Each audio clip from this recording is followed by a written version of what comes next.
So I went to a funeral tonight. I did part-time work at a school a few years ago, actually, in a while. And the woman there,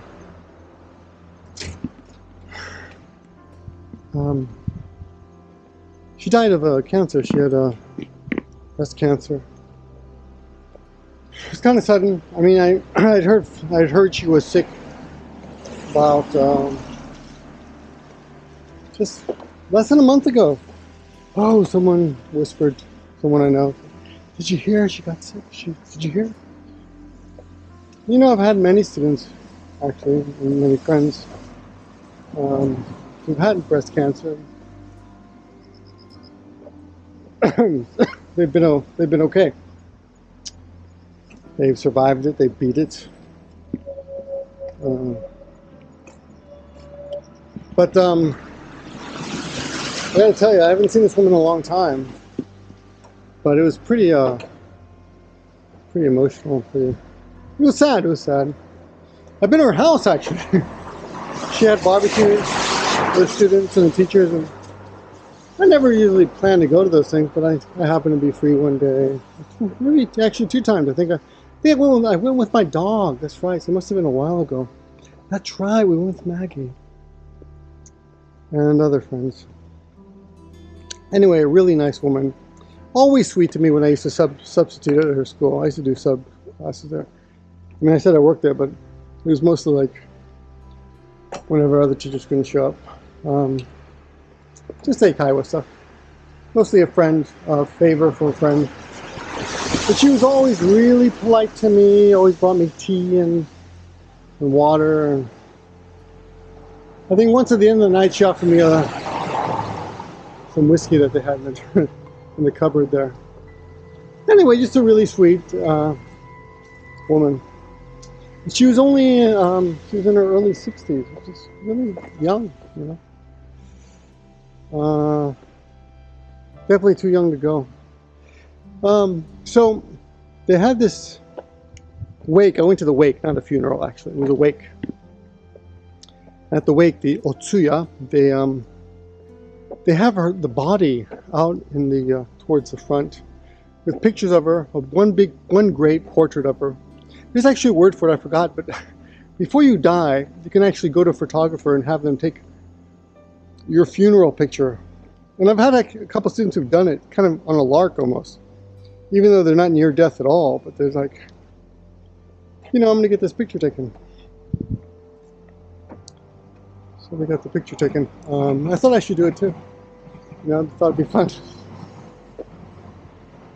It'd be fun to get my picture taken for my own funeral, which I'll never be able to enjoy because I'll be dead. So they had her body, and it was a white, thin coffin, or kaoke, or kitsugi. I think kitsugi or kaoke, both things. 2 words for coffin. And she was in there, and her face was really puffy, and she seemed shorter than what I remember. Maybe she always wore heels, I don't know. She was covered with flowers and stuff, and someone had put a letter next to her face with an address to her, sealed.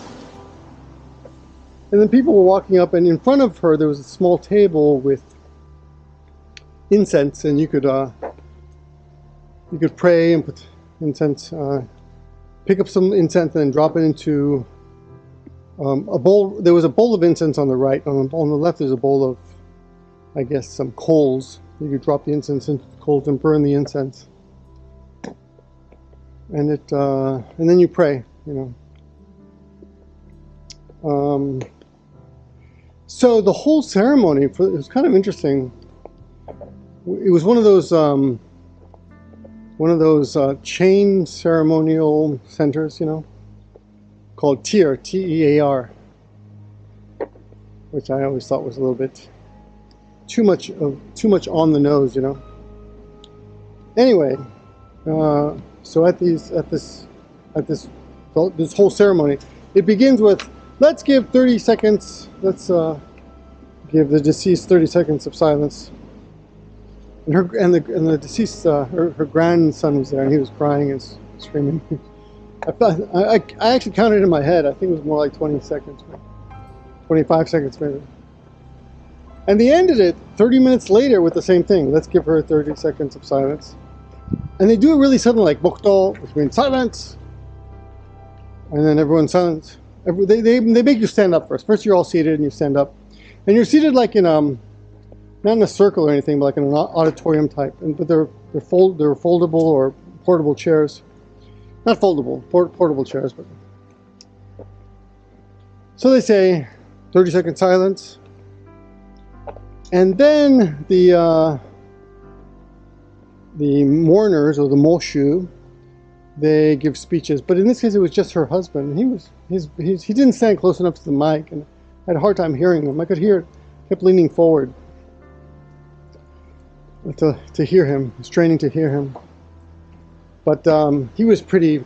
Also, he was upset, you know. So his voice kept cracking. It was pretty sad. I'd met him once at the barbecue a long time ago. He remembered me. I went up afterwards and talked to him and said, "Your wife was always very nice to me. Very always yasashku shite kureta." I said she always treated me well, and she did. She always treated me. She always treated me like I was like the best teacher who ever worked at that school. Like it was an honor for me to teach there.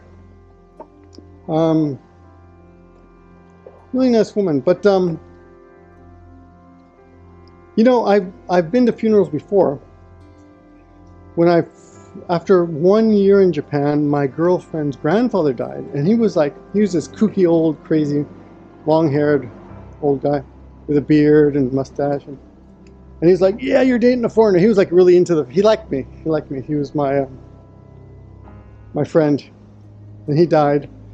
And they had the funeral out at a shrine or temple. I don't remember now which one, but I remember also being confused then by the fact that I had to pick up some incense and put it in the other bowl and burn it. And you know, it's funny. Like I've had this experience a few times now, and I don't remember it. I don't want to remember it. You know, I don't want to remember how to properly say goodbye. I always joke with my students that when I die, just bring a bunch of kaki no tane, which is like peanuts and rice crackers, and throw them on my face. And everyone wear bright colors, you know. But of course, everyone's gonna wear all the guys wear black suits and a black tie. And one thing I thought was interesting about Japan is that you can buy a black tie at almost any convenience store or 100 yen store, the $100 store here. They will always have a white tie and a black tie ready for you at any of those stores. The man just needs a black suit. Anyway, so they open the ceremony.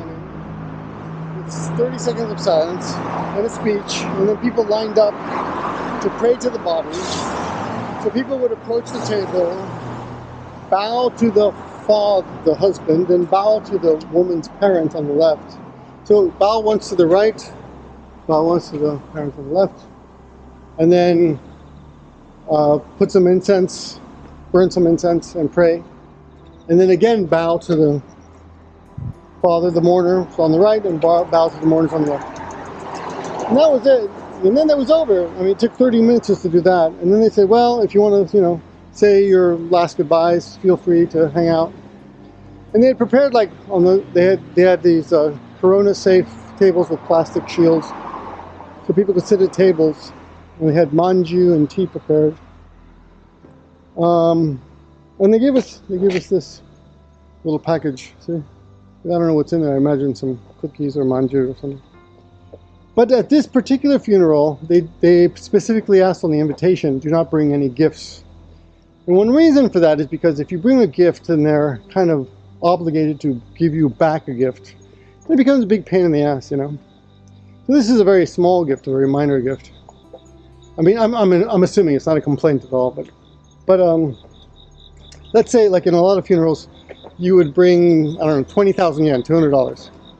And they're kind of obligated to give you back 5,000 yen or $50, 1/4 or something, or 1/2 even, or whatever you paid. So when you start gift giving in Japan, it becomes almost like a big revenge game.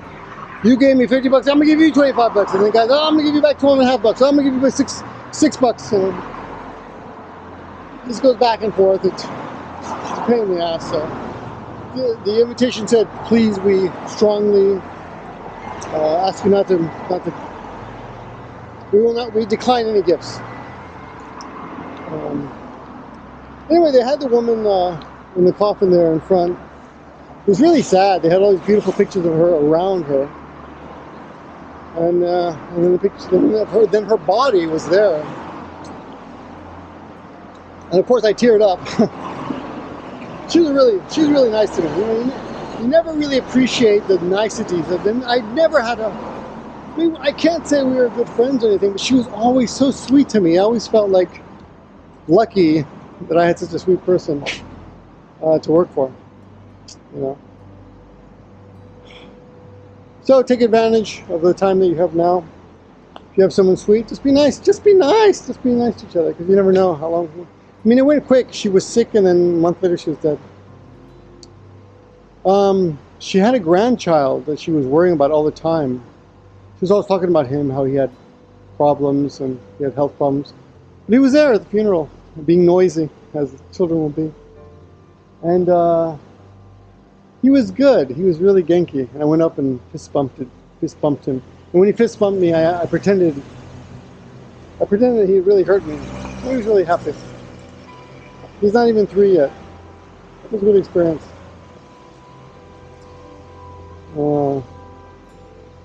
I don't like seeing people's bodies in coffins. It's a tough thing to see.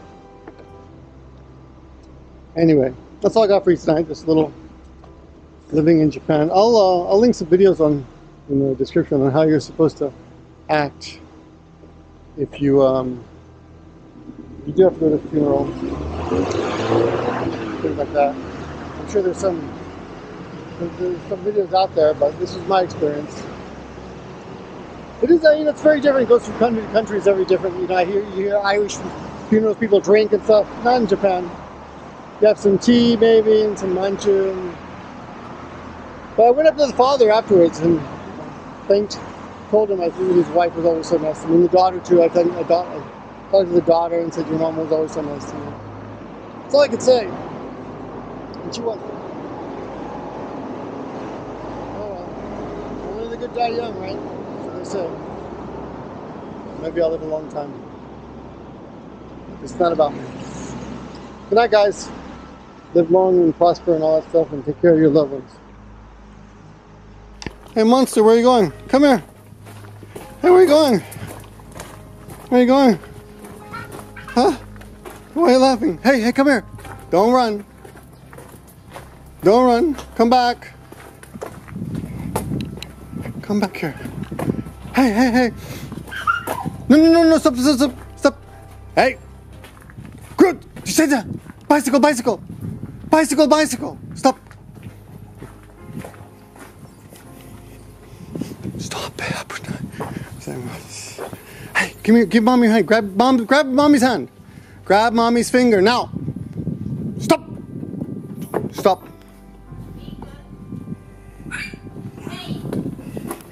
Bye. Yeah, bye.